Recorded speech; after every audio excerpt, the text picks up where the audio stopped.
it. I'm looking forward to seeing if your recollections of what we have in our archives jive with what I've found, because I actually have not shared this with Jim before now. So it's a treat. And thanks for everyone for joining today. I know there's a lot of things going on in town. And this year, as Jim said, the Historical Society's 75th anniversary, 1947.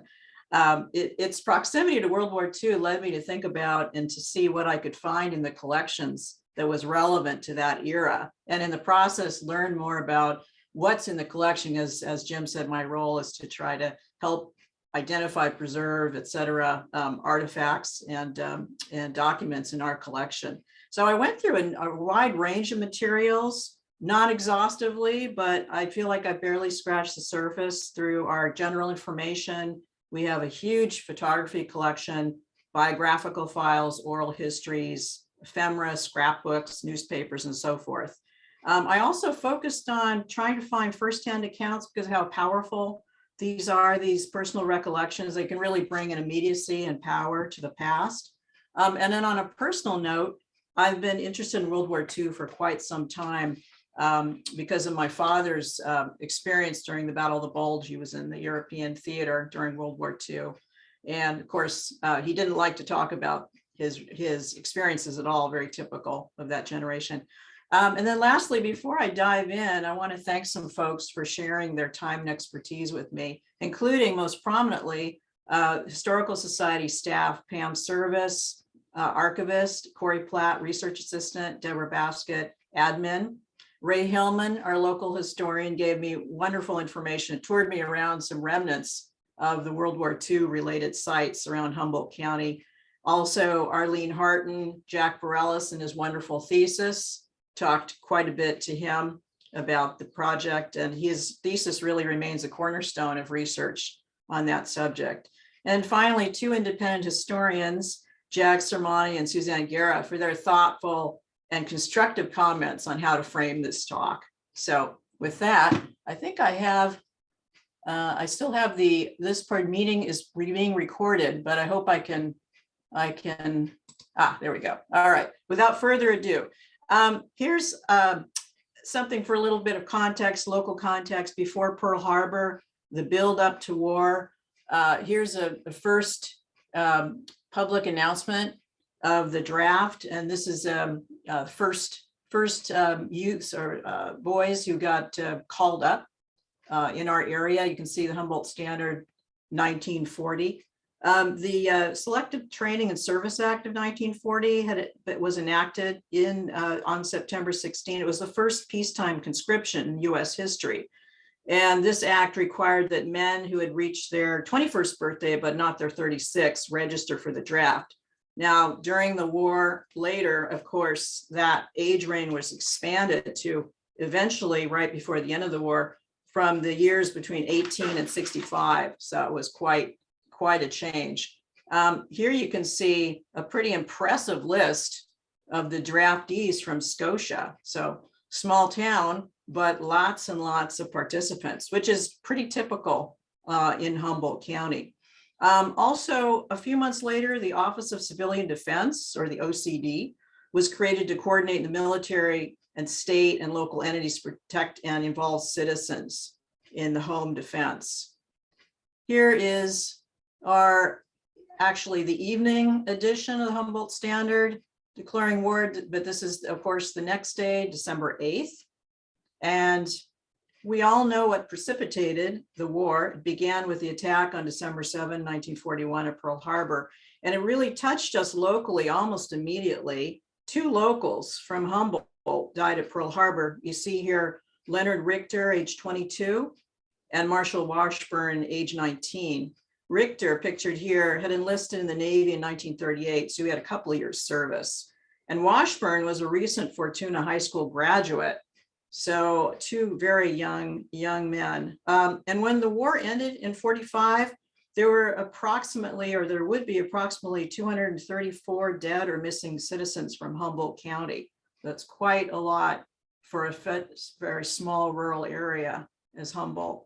Now, here's a collection I wanted to just point attention to. I don't know if Jim knows about this one, but this is the Pearl Harbor Survivor Association collection. I had no idea that there were so many Pearl Harbor survivors who had lived in Humboldt County. And their scrapbooks, we have a collection from about the 70s to the 90s. And I counted about 17 local members who were a society members who lived up here. Society had been nationwide, but had started in California, in Southern California in the late 50s. And then the Redwood chapter in our area started. I think, unfortunately, we do not in the collection have any correspondence relative to this group. They were certainly interested in the comradeships and remembering their service, but they didn't really leave us any definitive details on their service. And I hope to be able to trace some of their accounts through potentially their descendants, excuse me. And I think it's fascinating to think that so many of them were from Humboldt County. And I hope that we can further explore this collection at some point in the future. Now, moving back to the photo collection, in which we are particularly fortunate to have our coastal defenses. In this area was part of the 12th Naval District, was headquartered down in the Alameda, the Bay Area. And here's a wonderful aerial photo of the lighter than air Navy blimp base. This is 1943. It's part of the anti-submarine and surveillance effort that was afoot after Pearl Harbor. You can see the blimp circles where the blimps were tethered. And of course you can't see, but the Coast Guard is hidden by the tree line to the top of the photo. And you can see in the upper left, the admin building, which is still there today, but now has been reconstituted as a boutique hotel. This is the Humboldt Bay Social Club. And also the drag strip is nearby as well, I think to the right. So again, it's a pretty interesting part of our photo collection. This is the type of blimp that was operating there. It's a K-type. I learned it was equipped with radar to detect submarines and carry depth charges and mounted machine guns. And each of them could hold a crew of about 10 in this gondola. They had a range of about 1,000 miles, and they could stay aloft for a couple of days almost. Again, they were tethered on the blimp circles, and their main job was anti-sub patrol, convoy, and escort service for the floating dry docks that Chicago Bridge and Iron, that's another topic, that would later build on Humboldt Bay. There's a rather famous story of one of the blimp crews that flew over Eureka High School to say hi to their girlfriends. And they flew so low over the building that the guide ropes hit the school, and it caused such a ruckus that, of course, it was never repeated. So just really interesting little tidbit there. Here's a photo I took of the blimp circle that remains. Ray Hillman told me that the paving had been changed out, unfortunately, the World War II era paving, but you can still see the circles. I hope people can see the remnant there. I was not tall enough to get a good shot of those circles. Here's you can the see it on Google Earth, Susan. Oh, good. Oh, good. Oh, good. Here's the admin building, which is now the Humboldt Bay Social Club Hotel and performance or event space.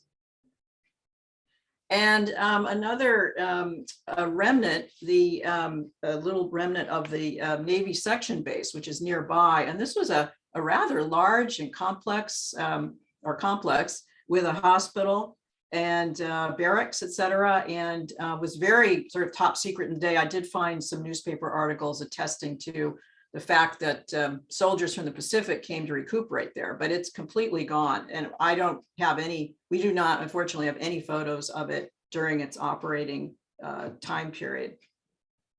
Moving up north to the McKinley Airport, I wanted to tell you an interesting story, kind of a post-war story, and Jim can chime in if you know anything else, which was operating by 1943, same year as the Blimp Air Station.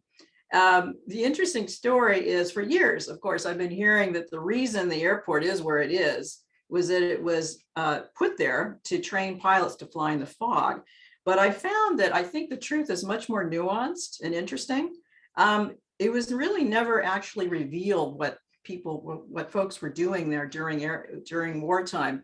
Ray Hillman, of course, reminded me that military, anxious to keep their operations a secret, were not about to let people know exactly what they were doing. Later on, from the evidence, it seems that the air station was not there to train pilots to fly in the fog, but it really was a pilot training center for forward rocket firing practice and maintenance for fighter squadrons that were mostly based in Santa Rosa. They came up and they practiced hitting their targets in the lagoon system, our lagoon system.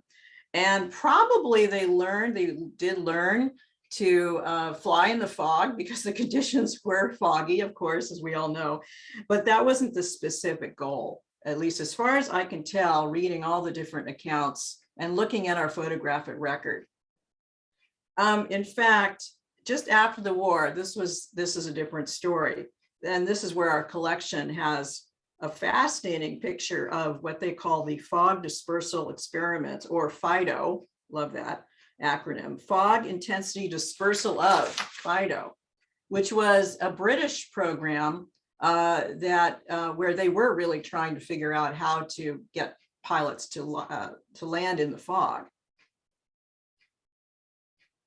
Now, at the end of the war, and I wanted to quote from a Humboldt Times article in 1949, there was a new program established at the air station called LAES, Landing Aids Experimental Station.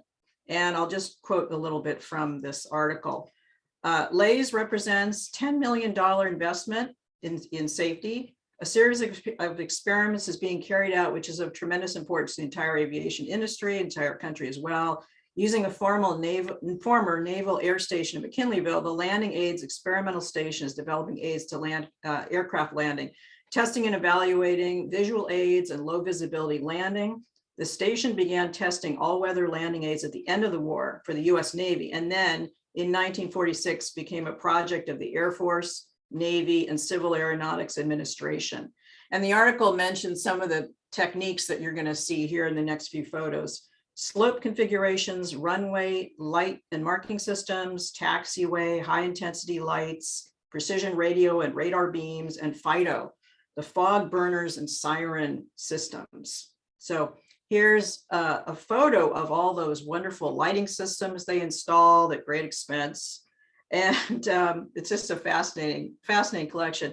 Here's a description of FIDO, and what this grainy picture is they are sirens, fog horns. So here's a description of what's going on here. The sonic system consists of 12 air ride type systems fitted with 24 wooden horns, which horns, excuse me. When these are all turned on at once, the fog simply leaves in disgust. And that was a direct quote from the back of this photo, an official Navy photo. I love that. The simplest method shown here consisted of burning fuel in open trenches alongside the runway. The best results were obtained by burning from pressurized nozzles positioned every 50 feet down the runway edge. Unfortunately, it took 20,000 gallons to sufficiently raise the fog for each landing, plus an additional $10,000 per landing for the system's maintenance. Not only was this cost prohibitive, but the system only worked on 150-foot wide railways.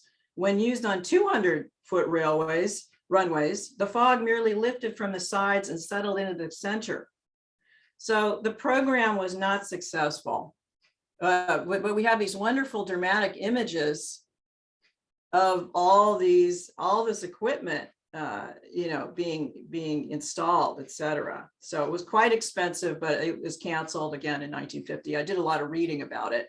And so we still have problems with the fog in the airport.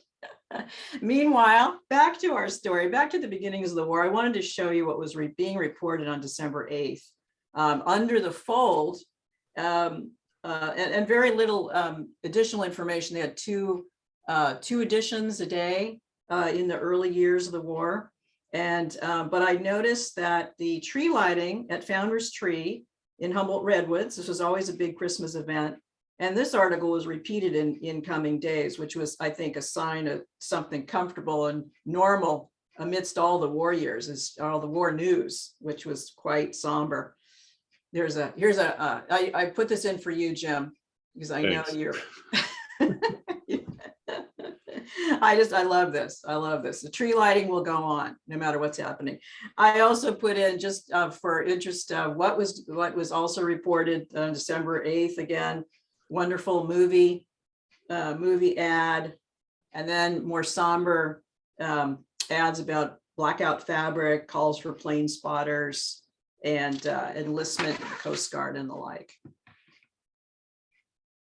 We also experienced the first blackout in Humboldt County, and it was mostly as a result of the panic that was going on in the larger cities, San Francisco and LA, as they thought that bombardments, aerial bombardments were taking place, which turned out to be false. It really is amazing how quickly the coastal defenses were established. I just wanted to tell you a little bit about that. And on December 8th, and that same paper reported, Humboldt Times reported that 55 air raid warning posts with people on duty 24 hours a day were already up and running. Each post was equipped with airline detector and phone lines to report the height, speed, and number of airplanes. And the port of Humboldt Bay was closed, and the Coast Guard, Navy destroyers, and patrol ships were cruising up and down the coast. So in fact, the whole Pacific coast was on a wartime footing. So I was just so amazed. There had to have been a lot of pre-planning, of course, that went into that coastal defense. And it was fascinating to really learn about that and appreciate that. Of course, it wasn't long before the war came right to our area. The first attacks on the Pacific coast, about 2 weeks after Pearl Harbor, and most of us know the famous attack on the Emilio on December 20th, but I did not realize, and it was only as a result of reading Jack Burrell's thesis, that there was a first attack that had been first attack before the Emilio, on an unsuccessful attack on the SS Samoa, which was a cargo ship carrying lumber. And it came and was attacked in the same area as the Emilio would be attacked a couple days later.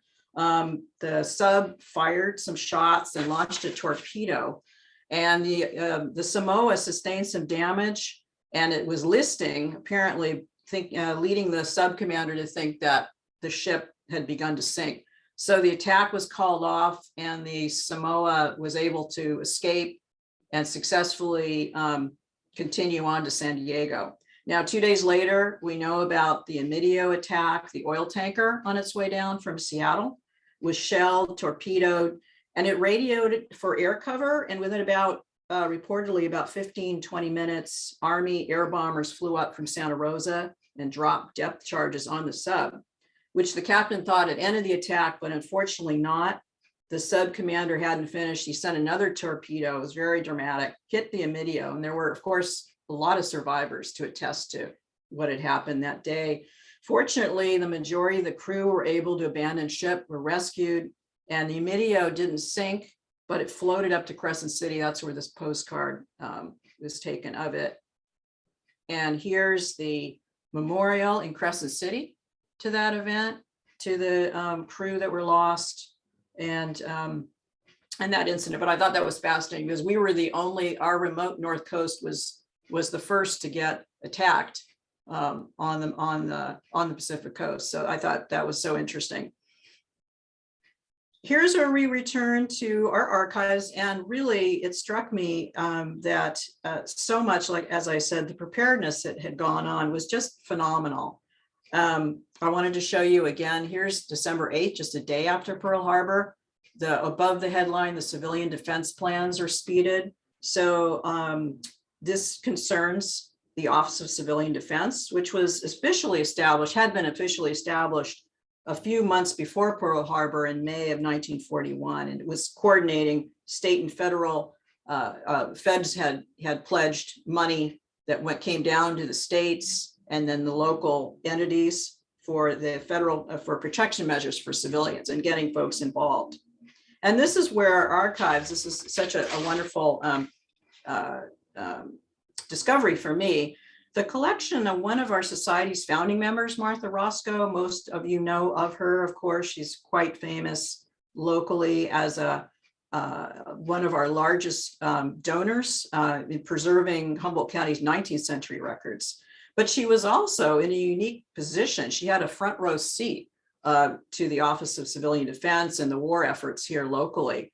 A bit about Martha. She got her BA in 1917 in literature at the University of Oregon and then moved to Eureka in 1928. And then she became a secretary to the president of then Eureka, Humboldt Normal, excuse me, now called Cal Poly.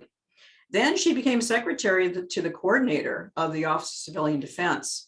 And she also worked to organize home nursing, first aid stations, emergency clothing drives, et cetera. It's really due to her foresight that we have such a rich archive of that time. On December 9th, it was reported that the county supervisors allocated about $1,000 to finance the clerical work of women like her. And this is how they said, how they reported. Quote, volunteers and others who indicated their willingness to assist in the event of any type of emergency. Scores of persons who had not filled out one of these cards yesterday and others were expected today and tomorrow. And here the cards are on the right. We have those files, and she collected, there were hundreds and hundreds of files of folks who indicated their willingness to participate in one way or another. And it was just an amazing find. I had no idea she was actually connected. She was so high up in that chain of Office of Civilian Defense. So it was just a real treasure to me. And there's so many more minutes and files that she kept. I'll show you some of those, which I think are just amazing. Before I show you that, these are manuals that she saved. On the right, this is a statewide newsletter that's so interesting. It's sort of a coordination through statewide efforts to, shore up that our civilian programs, et cetera. And then here locally, this was fascinating to me. On the right, we have a list of hotel rooms and how many people they could hold in case of an evacuation. I mean, fascinating detail. And then on the left, minutes of the Office of the Defense Counsel's minutes talking about chain of command and efficiency. And we have a ton of these in our archives. And I think it could really provide amazing detail and just really recount the story with such an immediacy and such a powerful way. It's really due to her foresight, really, that she had joined the army behind the army, truly, as this ad says. I mean, I can't say enough about her incredible collecting foresight. So here's some more ephemera, related items that she and others collected. And we have in our collections. Jim's probably seen a lot of these. Here's a great photo, and I could not find much about these are the Ferndale Skywatchers, a female-led patrol, but hopefully I will find a little bit of an oral history or two. I haven't yet, but I'm working on that. A wonderful warden's report. It was part of a pad, where air wardens would get, and then a wonderful ad in the paper that is exhorting people to come and check in if you're a block captain or a air raid captain, et cetera. Wonderful broadsides directed to folks to conserve. And then some wonderful pamphlets that must have been, these are all in the pipeline because they came right out, really, very, very close to Pearl Harbor. Love these things. And this is a really interesting, doesn't look like it, but this is like a multi-page edition, newspaper insert that came out in the Humboldt Times. This is from 1943. I think there maybe not one from 42, but 43, they were very, very in depth about what folks could do, helpful advice, etc. Lots and lots of ads pertaining to what the fears were, what folks could do, first aid, etc. Oops. Again, never heard of bombing insurance. So the feds were thinking about everything. It was quite comprehensive. I mean, it must have been just an amazing time to look through. This victory guide with helpful hints, what to do in a gas attack. I mean, everything. I love the last one, discouraging loose talk, and which was, of course, loose lips sink ships, and a wonderful poster that makes that point rather poignantly, rather powerfully in our collection. We have, and I'm going to be showing some of our wonderful posters from that era. Here's another cheat sheet for weapons at war at put out by one of our local druggists, so folks could familiarize themselves with weapons that they might be coming. Some wonderful ads in that defense edition. I couldn't resist. Help lick absenteeism, eat well. I like it. And then I love this one, baubles for barter. Junk jewelry is playing an important place in winning the war. It was something about saving your trinkets so that soldiers could barter with natives, which was quite something. Yeah. And then I love the home front, read good books. The books are interesting. They're not, don't sound too exciting, but there it was, very topical. Keep up your morale, etc. Now, here's where this is a wonderful, wonderful collection. We have a huge amount of oral histories in our collection. And I think these are almost more than anything else, really set the scene, set the tone, really provide immediacy and power to what folks were going through locally. And I'm going to be reading a few descriptions from a young woman who was in college age at the time. And here's what she recounts regarding fears of being attacked, coastal attack. It got a little scary, especially, as I say, when they did discover a few ships off the coast. And when we'd see planes we couldn't identify right away. I had the feeling, in fact, I've heard many people say, oh, they'll get to San Francisco before they get us, which I love. And there wasn't much here to bomb if they were going to do it.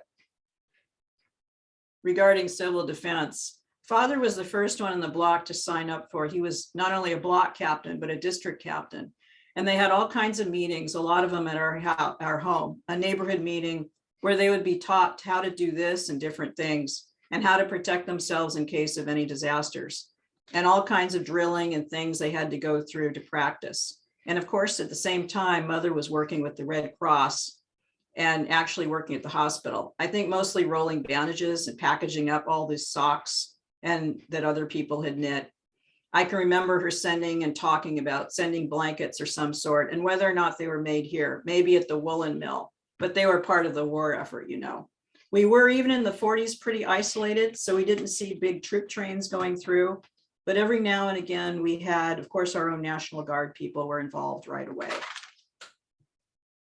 There were war bond sales on campus and all over, and that's how I got interested in aviation. I wasn't a whole lot for knitting socks, and I wanted to do something for the war effort. Several of us did airplane spotting from the tower in that tiny room at the top of Founders Hall, so we did that. And we thought that looks a lot better than knitting socks. So we went and signed up for the Civil Air Patrol out at Murray Field, and we were only 2 girls in the class. I remember a lot about not being able to get things and ration stamps, and you would only have so many shoes and butter and eggs. And I remember when I was making a cake, and butter and sugar were hard to get, and I made this cake, and I was absent-minded even when I was a kid. I'd be thinking about something else. I had all this butter and sugar in a bowl with the electric mixer going, and I dumped the egg on the shelf and threw the shells into the bowl. And they went on wishing around. And my mother looked at me with disgust on her face, and she said, just make that damn cake and we're going to eat it anyway. And we did, and it wasn't bad. It tasted like it had nuts in it. This is a victory garden near, or relating to a victory garden near Arcata High School. They had corn and chard and carrots and everything you can imagine down there. And they used to go down and work on it all the time. Maybe we kids would weed once in a while, but the men did it and they really got a kick out of it. I don't think any of them had done any gardening much before that, and they enjoyed it. It was a very social thing, you know. Here we go. 2 more great posters in our collection. A few more ads, scrap drives, very prominent in Humboldt County. Everyone was participating, particularly rubber. Rubber does is unidentified. Great photo in our archives. Here's a scrap drive at Jefferson School. And I found the, here's a wonderful poster just making that point. Gas rationing. Of course, you had to apply for gas, etc. So I love this poster. And our school's prepared. And I found the school response quite poignant, which I'll be reading in a moment, sharing with you in a moment. These are 2 annuals from our local high schools that were from, I say, 1943. And I wanted to read a little of the intro from the Sequoia annual. This year's Sequoia has a less expensive cover and fewer pages. War conditions caused a scarcity of material and the prices were raised. Finally, after a great deal of worrying and racking of brains, the staff and advisors decided a small annual could be published. Victory has been chosen as the theme, and as you turn each page, you will discover that the school is 100% for victory. Remember the scrap drive, the stamps and bond drives, the hard work of the hospital committee. Please think not of this book in comparison with former annuals, but as a memento of the war years of our school. In the future, looking back on the Sequoia, you may realize that the present generation of high school students contributed a large part towards bringing victory and peace to this war-mad world. I thought very poignant message, and unfortunately, war is always with us, still with us. Other local outreach. Here's a local news photo of the Women's Ambulance and Defense Corps, very large, probably the largest volunteer group in Humboldt County as far as women's participation, nursing, etc. Front of the Veterans Memorial Building, primarily we're focused on first aid training, but of course there were a lot, there's other posters recruiting for the war effort, nurse training, nurse cadets, etc. Here's another wonderful poster about that same.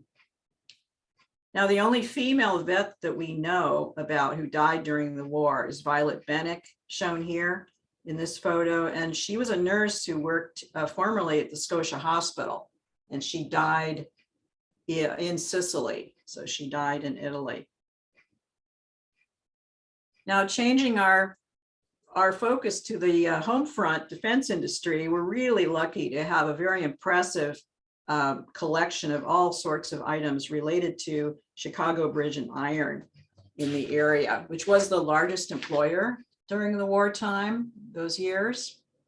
And here's a wonderful photo, an aerial photo at the end of the war as things were winding down, but you can see how large the site was. It was 60 acres. And in 1942, the Navy, US Navy, chose the site of Humboldt Bay and contracted with Chicago Bridge and Iron, CB&I, to build floating dry docks for the Pacific Theater.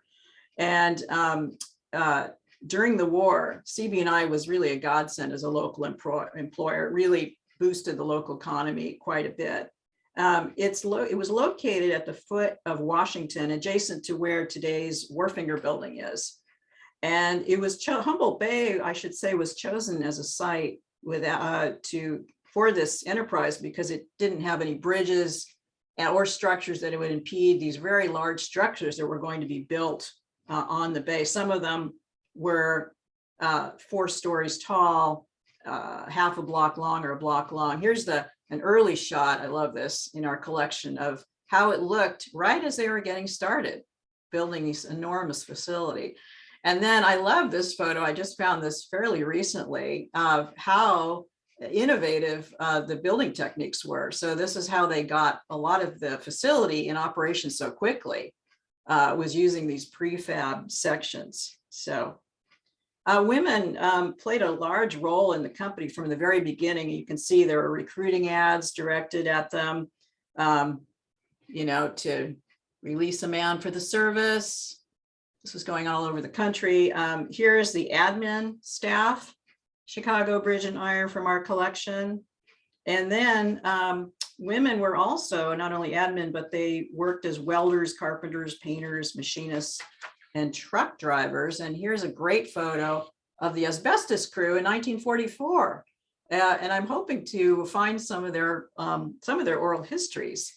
And to that account, I felt like I was discovering gold when I found this account of a 16-year-old Harriet Willard who left her memoir of her time working there as a 16-year-old.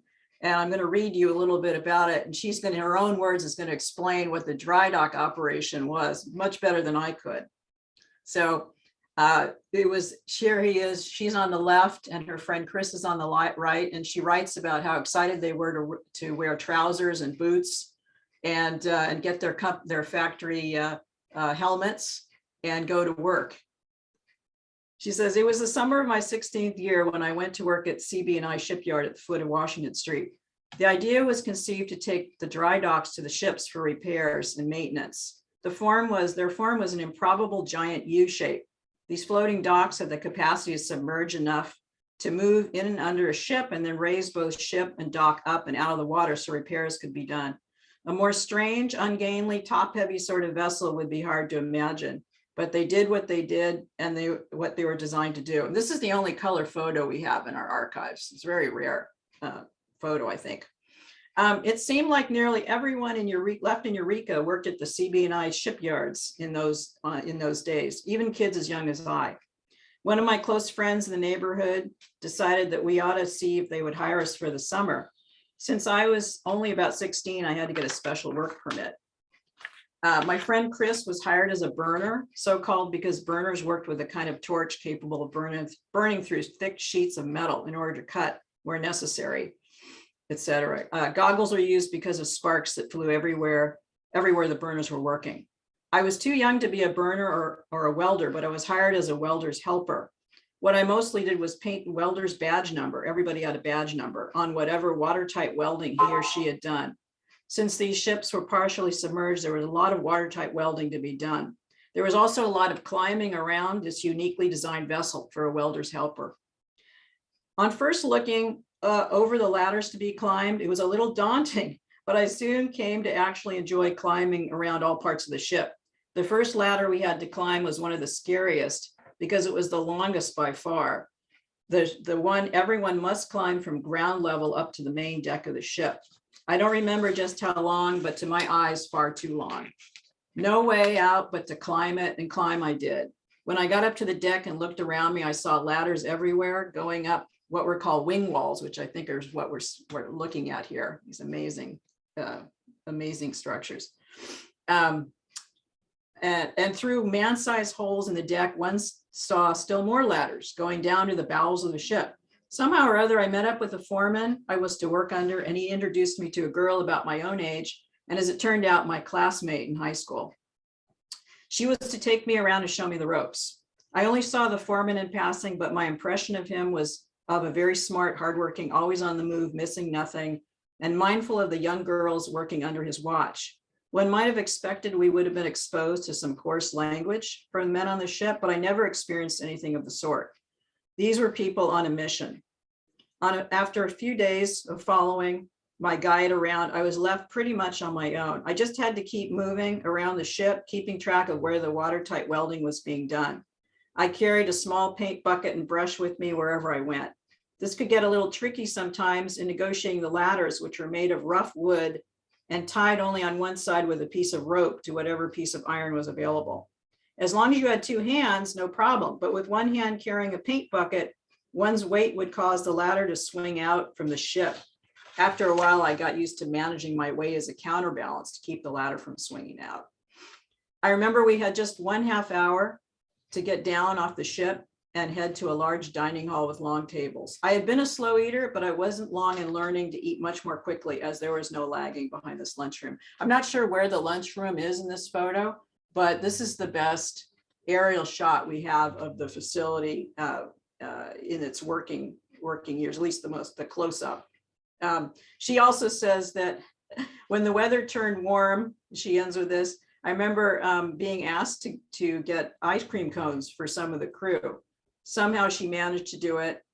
And then she ends with, it was wartime, a serious time, and no one forgot that for a minute. But as a young girl working at the dry docks, it was a real adventure for me. Oops, excuse me. Uh-oh. Got a little too excited. Let me get back. Let me get back here. Okay. Oops. Just pressed the wrong button.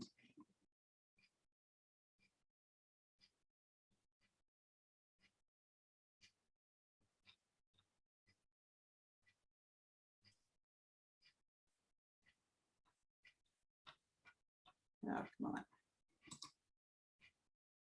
Here we go.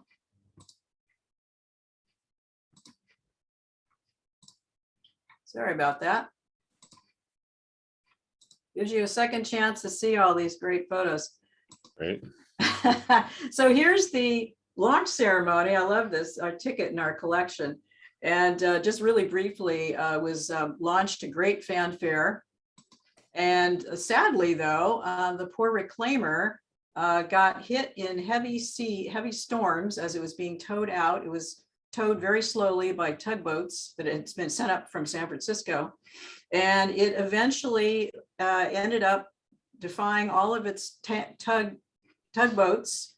And eventually it crashed in Monterey. It never made it out to sea, unfortunately. So it was, but they certainly, that was, I think, the only major mishap in all those years. And they developed 18 of these huge dry docks with a series of cranes. They were quite productive. In fact, the Eureka facility garnered a lot of efficiency awards. It was very, very productive in its day. Another really interesting offshoot of CB&I was the housing project, which was part of Eureka's emergency warehousing project. And I love this photo because this shows our now mall. The building is, this was a photo in the early 60s, right after it had been redeveloped as a mall. And you can see a Sears where today's Winco is. And to the lower left, you can still see some of the war housing that they hadn't rehabbed or hadn't redeveloped, I should say. Jim, I don't know if you've seen this, but this is a little piece of ephemera. It's a little floorboard from that housing project with victory stamped on it. I just thought that was amazing to come across that. That came to us from Louis Thomas. He's a gentleman who's lived in the area for his entire life, and his father before him, and his dad had the contract to tear those old buildings down. Oh. And they were part of a works project administration project themselves. And so that victory on the back of it is stamped there, not actually from victory in World War II, but from works project administration. Victory for the previous war, probably. Fascinating. It's red oak, very rare. Wow. Thank you, Jim. That was awesome. Thank you. I should also mention we have bound volumes of a very elaborate newsletter that was produced and really gives a lot of detail. I did not have time to go through, but amazing resource for anyone who's interested in this defense industry. Today, you can see what Ray Hillman told me were mooring cleats. This is the only remnant of that huge facility plant now by Washington Street. So kind of poignant. Pam Service showed me these scrapbooks, which were actually developed by someone in the Chicago Bridge and Iron. They have her a little stamp, her little owner stamp in them, and a little postcard. And I'd really like to find out more about her, but she created this wonderful scrapbook which is just one of the most elaborate I'd seen. I should tell you that the Society has a number of scrapbooks like this, and they're all very filled with local newspaper articles attesting to all the local youths that served. Here's one. I didn't know that you could have 4 sons, could be enlisted together, but here's record of a poor mother who's, can't even imagine what that must have been like. More ephemera from our collection. Other ephemera, these wonderful USO flags. They were supposed to be used to decorate USO facilities. This is the only photo I found unidentified of someone in front of one of our USO facilities. There is a fascinating story. There are a lot of USO facilities, one in Fortuna, one in Arcata. The largest one was in Eureka, but there was even a notice of a mobile USO facility that was outreaching to or would have traveled to Del Norte County, et cetera. Here's a benefit ball, tickets to a benefit ball here in town. Another wonderful poster for a benefit. And now we turn to what I think is a really also another very poignant part of our collection, firsthand accounts of V-mail. And I didn't realize this, but the idea of V-mail was introduced by the British and Eastman Kodak to reduce the amount of mail being sent from the home front back and forth. After being sent through the censor, the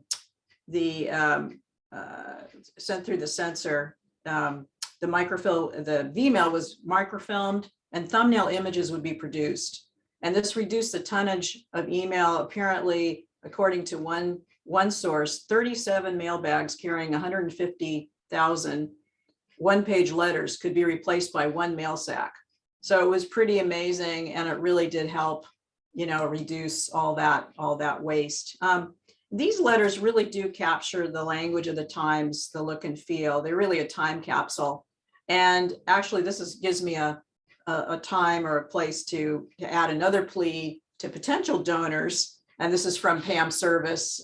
She asked me to ask folks that not to throw out so-called sort of ordinary documents, because they let staff take a look, because some of your personal collection might fill a gap in our collection and be a real significant contribution. Did you have something? Did you want to say, Jim? Yeah, I was going to say we've got a comment here in the chat asking you to click on the main image, so it's the one up. So start your slideshow. So they can see the pictures. Oh, I'm sorry. Sure. You start from current slide. There you go. There we go. Sorry about that. Sure. Okay.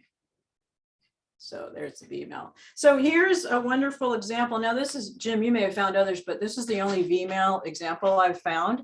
And I wanted to read it to you because it's just it's ordinary, but it's very poignant. And I wanted to tell you that before I start, even important a museum as the World War II Museum in a recent article really exhorted their potential donors to send them these ordinary documents that do so much to really add detail to the record. So here's the only example, as I said, I found.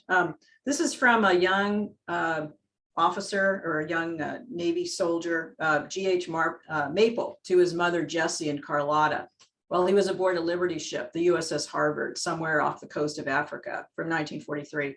Dear Mom, it has been some time since you've had a letter from me, but it was impossible for me to write. I stand watch each day from 5 to midnight, so spend each day ashore. I sure have seen some beautiful sights. The food aboard the boat is very good. So far I haven't had any trouble with the work. It's very simple when you figure it out. Several little birds rode the boat all the way over, and we saw quite a few fish on the ship. The address I gave in care of this company is only temporary. You may be able to reach me through it with a V-mail letter. hope you and Dan are both okay. This is all for now. Take it easy and write when you can. You're loving some red. So I did a little research, and Maple may have sunk in that ship a little later that year. I'm not completely sure. But again, these firsthand accounts are so significant to our historical legacy. And hopefully, we'll discover more. This is the only one I found, but it's a very, very significant part of our collection, I think. Lastly, I'd like to end with a little bit about one of our premier photographers, Lloyd Stein, who contributed over 1,000 photos that he took of Humboldt County from the mid-1930s to the 1950s. Stein was born in Eureka, lived his life, worked here as a sawyer at Hammond Lumber, and he seems to have spent most of his time dedicated to documenting every street, every building in Humboldt County and some beyond. He leaves us quite a visual legacy here locally. But he also was a World War II vet. And he left us this wonderful notebook of his reminiscences when he was overseas. He was drafted at a kind of a late age, 38. And here's just a little bit more about him. But I'd like to read you a little of his observations. The sea was a little choppy and some of the fellows were seasick. The meals were a tedious affair. We had to stand in line to get our food, and after getting it, there wasn't room enough to sit down and eat. And they wouldn't let us go on deck to eat. After eating, we had to stand in another line to wash our mess kits. If we didn't dry them thoroughly, they became rusty. And Stein complains about bathing in sticky salt water, but he does appreciate the PX because it stocks the smokes and cookies. After a few weeks, they sighted land and he saw the Rock of Gibraltar. We can see Africa and Europe at the same time. We were just opposite the rock and the water's alive with fish jumping out of the water. His ship was part of convoys that were headed for Africa. They dropped anchor at the harbor at Bizerte in an ancient city in Tunisia. We entered the harbor and the desolation on all sides leaves a fellow speechless. This is our first close-up view of the effects of war. When they finally got ashore, there were no accommodations, so they spent the night sleeping on the ground. And that was a common occurrence through Stein's notebook. He details every time that they had terrible accommodations, etc. They moved inland to a POW camp, and then Stein started his real assignment, which was as an MP. He was guarding Italian and German prisoners all through his time through Europe there. It was really interesting because the prisoners were not mediating, but they actually asked for better working conditions, etc., which was really interesting. And sometimes they were granted better food, better working conditions. It was kind of interesting. And he continues to shepherd these prisoners all up and down in Italy, some in France. They were sleeping in abandoned and bombed out schools and train stations and churches. And sometimes he would visit a POW camp that had movies and better than average meals. And at one point he was on a train guarding his prisoners, and they arrived in Rome, but he lamented he never got to see the city because they were traveling underground. But he did see Pisa. So he eventually was granted leave and he returned to the US, where he spent a short time at the Eureka Inn, holed up, enjoying himself with family and friends. This is a photo he took in 1947, right after he got back from the war. And he ended his notebook with a hilarious little poem dedicated to a theme that I think a lot of people were thinking about during the war, which was food. And I'll just quote a couple of sentences from it. He says, "When rationing's done and all is sane, let ham alone above them reign. For awful men make treat, cream, and spam, but only God can make a ham." So I just thought that was so great. I had to end with that. A friend of mine said, yes, it's a return to normalcy. What do we all want? We want to eat well, et cetera, et cetera. So Stein is great. In fact, I wanted to tell you all that I've been working on a project with a couple of Cal Poly students to create a walking tour based on his historic photos of Old Town, some of them. So stand by for that. It's not quite done yet, but it should be available on our website and on Cal Poly's website. And you'll be able to see some of the, as Pam Service and I joked, old Town Eureka, the really old town before our current Old Town. So I had so much fun looking through our archives. And with that, let's see if there are any questions or any comments, etc. If anybody has any questions or comments, please put them in the chat window. Thanks, Susan. That was awesome. Didn't realize there was so much at the Historical Society. You just think it's, this little house, but it's just packed full of, oh my God, it's everything. unending. We have what, Jim, 65,000 photos over? That's what they tell me. I never dumped them on the floor and counted, but that's what I understand. Somewhere in that neighborhood, somewhere between 50 and 80, probably. And Rough guesstimate. biography. I'd like to say, Susan, you did a knockout job, and you even surprised me with a few of those things. So. Really? Well, you Excellent. added, Jim. I never knew that about that floorboard. So that's great. Yeah, a little Louis Thomas special for you. Yeah. No, thanks. It was really, really fun to delve into the archives. There's so much more, like I said, so many more stories I could have told, but I thought I gotta cut this off at some point.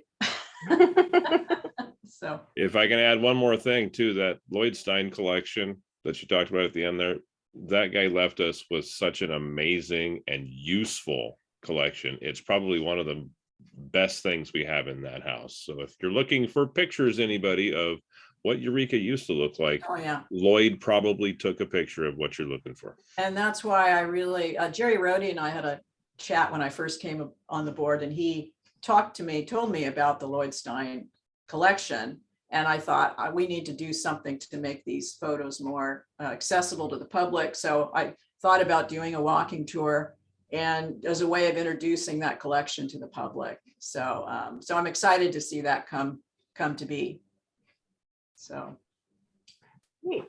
It looks like there aren't any questions in the chat. So I we'll go covered ahead it and so thoroughly. you did. It was so good. So we'll go ahead and let everybody go. Thank you again, Susan, for the great presentation. Thank you everyone for joining us. Join us next month. We will be talking about the history of the Humboldt crabs. So that should be a very fun topic. This is being recorded. So like I said earlier, this will be uploaded on YouTube next week. So feel free to revisit it or share it with someone who wasn't able to make it today. And if you have any questions or any other comments that you think of after the fact, you all have my email. Feel free to email me and I can pass it on to Susan. Thank you so much. I'd be happy to answer anything I can answer, obviously. All right, with that, I'll wish you all a good weekend. Thanks, Brennan. You. Thank Thanks, you. Jim. Thanks, Great Clark. job, Everybody Susan. for joining us. Bye-bye. Thank you to everyone for your support. Yes, thank you.